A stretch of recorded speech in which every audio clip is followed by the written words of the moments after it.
Welcome to Tollywood reporter in 120 seconds. আজকে পেয়ে গেছি পরম দাকে। প্রথম প্রশ্নটাই হলো, হোয়াট মেক্স ইউ লাফ আউট লাউড? হয় না, কোনো কিছু করতে গিয়ে আমরা নিজেরা পড়ে যাই অনেক সময়, বা পা স্লিপ করে যায়। তো আমার নিজের পা স্লিপ করে গেলে বা নিজে পড়ে গেলে আমি প্রচন্ড হাসি, আর অন্য লোক পড়ে গেলেও হাসি ভীষণ জোরে। আচ্ছা, আর তোমার কোনো মুদ্রা দোষ? একটা মুদ্রা দোষ দেখতেই পাবে, সারাক্ষণ গোপ খাই আমি আর কি, করে থাকে সারাক্ষণ। হ্যাঁ।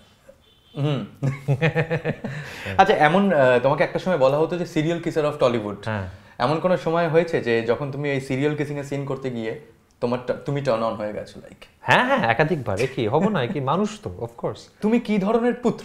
ত্যায্য পুত্র নই, এটুকু বলতে পারি। হ্যাঁ, আবার রাজপুত্র মতো ভাবে ওরম ঘরেও জন্মায়নি।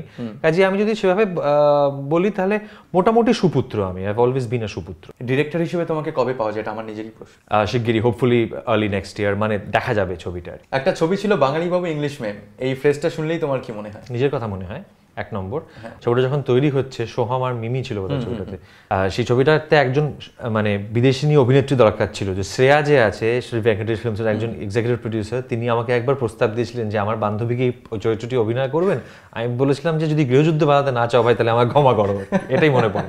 আচ্ছা, তোমার লাভ এক্সপ্রেস করা সব থেকে ইন্টারেস্টিং ওয়েটা কি? ভদ্র সমাজে যেগুলো বলা যায় তার মধ্যে হচ্ছে গিটার বাজিয়ে গান গেয়ে। দ্য ক্রেজিয়েস্ট থিং যেটা তুমি করেছো তোমার লাইফ টাইমে? বিন্দুমাত্র না জানি একটা বড় ঘোড়ার পিঠে চড়ে গেছিলাম আর কি, এবং সরু একটা রাস্তার ওপর 3বার আছাড় খেয়েছিলাম ঘোড়া থেকে আর কি, খুব লেগেছিল। ওকে, তো প্রশ্নগুলো মোটামুটি এইটুকুই। তবে টলিউড রিপোর্টারে যারা দর্শক তোমাকে দেখছে তাদের জন্য কি বলবে? এটা খুব এক্সাইটিং, খুব তাড়াতাড়ি উত্তরগুলো দিতে হয়, আর অনেক কিছু বলতে ইচ্ছে করে হয়তো উত্তরে, কিন্তু সেটা বলা যায় না। Good idea to compress Tollywood reporter to 120 seconds. All the best. Thank you.